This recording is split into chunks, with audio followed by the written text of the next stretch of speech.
Someone says something unfair to you, and what happens? A slow heat rises from somewhere deep in your chest. Your thoughts start spinning all at once. The words are already at your lips, ready to come out. You know that feeling, don't you? Maybe your boss criticized you for something that wasn't even your fault. Maybe someone in your family just didn't get it, didn't understand how you felt at all. Maybe you'd been patient for so long, and then the same thing happened again. Anger is a strange thing. The more you want it gone, the bigger it grows. You tell yourself to calm down, but your body has already stopped listening. And then later, sometimes much later, you realize it. Why did I say that? Why did I react that way? Anger itself isn't the enemy. It's a natural human feeling. But when anger swallows you whole, it hurts the people you care about, and it leaves marks on you too. Today I want to talk about anger. About something that happened to the Buddha 2,500 years ago. A real encounter with a real woman whose hatred followed him for years. Hidden inside that story is a quiet, simple answer to one of the hardest questions we face. What do you do when anger arrives? One morning, this woman stood before him on the road, her face twisted with resentment, ready to unleash everything she had been holding. The Buddha simply looked at her and asked, "If someone offers you a gift and you refuse it, who does the gift belong to?" She had no answer, and in that moment something shifted. She realized she had been carrying a burden that was never meant for her hands. Let me tell you about a woman named Magandia. She was, by all accounts, extraordinarily beautiful. She knew it, and her father was proud of it. One day her father crossed paths with the Buddha and was so moved by his quiet dignity that he made an unusual offer. "Please, take my daughter as your wife." The Buddha declined, gently but clearly. That refusal carved something into Magandia's heart. She had been rejected, humiliated, and in the silence that followed, her wounded pride slowly hardened into something darker: hatred. She married another man, eventually becoming a woman of influence in royal circles. And over the years, she began to plan her revenge. Every time the Buddha walked through the streets on his morning rounds, Magandia stirred up the townspeople against him. "Throw stones at him," she urged. "Shout insults. Make him feel what it's like to be dismissed." One day, the Buddha's closest attendant, Ananda, came to him deeply troubled. "Teacher," he said, "the people in this city keep hurling abuse at us. Let's go somewhere else, somewhere that welcomes us." The Buddha shook his head gently. "And if the same thing happens in the next city, Ananda, do we move again? Running from a problem doesn't solve it. Answering anger with anger is like throwing a storm into a storm." And he stayed. He walked the same streets, received the same insults, and remained completely still. Eventually Magandia saw this for herself. She watched him, she hurled everything she had at him, and nothing landed. No flash of hurt in his eyes, no sharpness in his voice, no reaction at all. Just quiet, steady presence. Something broke open inside her. The hatred she had carried for years began to crumble. Not all at once, but the way sand slowly slips through open fingers. What can we learn from this? The first thing I want you to notice is this. The Buddha never told Magandia her anger was wrong. He never said, "You shouldn't feel that way." He never argued, defended himself, or tried to correct her. He simply didn't receive what she was offering. In Buddhist teachings, there's a beautiful image sometimes called the flaming arrow. If someone throws a burning arrow at you, and you reach out and grab it, you're the one who burns, not the person who threw it. Answering anger with anger is exactly that, grabbing hold of a flame. The Buddha wasn't teaching, "Don't be angry." He wasn't asking anyone to suppress their feelings or pretend nothing hurts.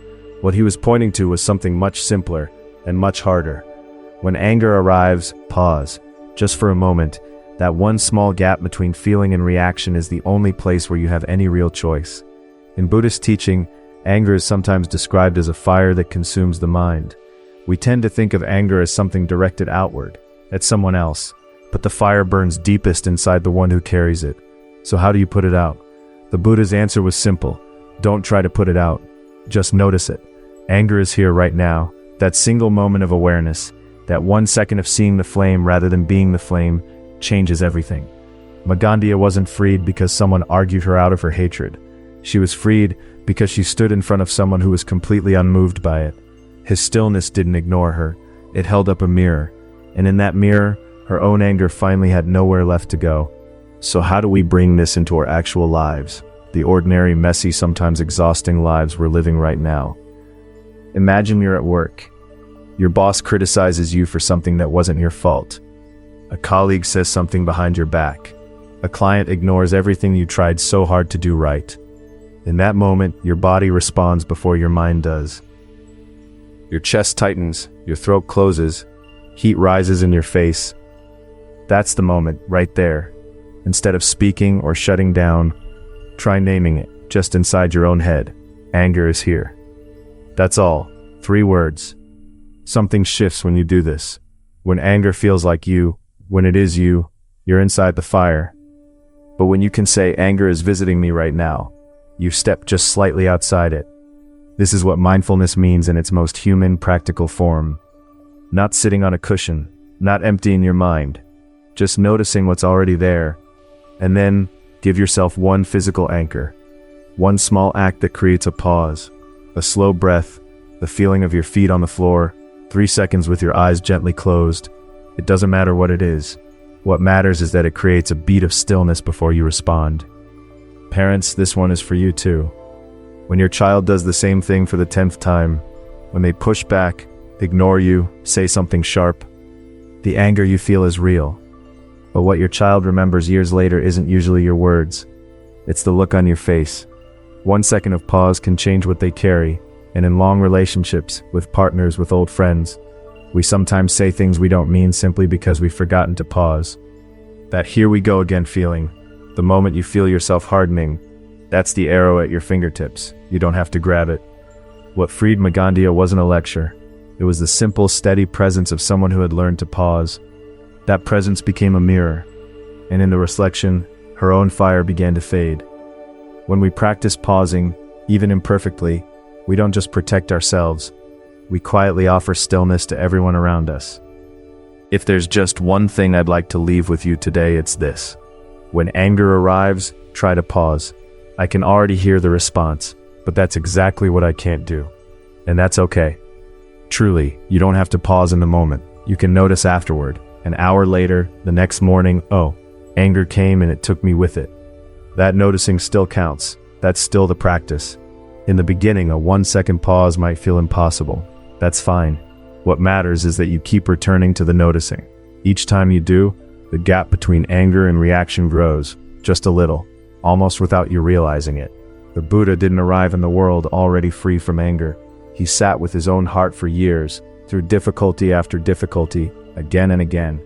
The stillness he showed to Magandia was built slowly, one moment of practice at a time. Your anger doesn't mean you're weak.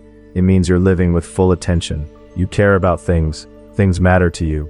People can hurt you because you're genuinely present in your relationships. Beneath every anger, there's always something you're quietly trying to protect. Thank you for spending this time here today.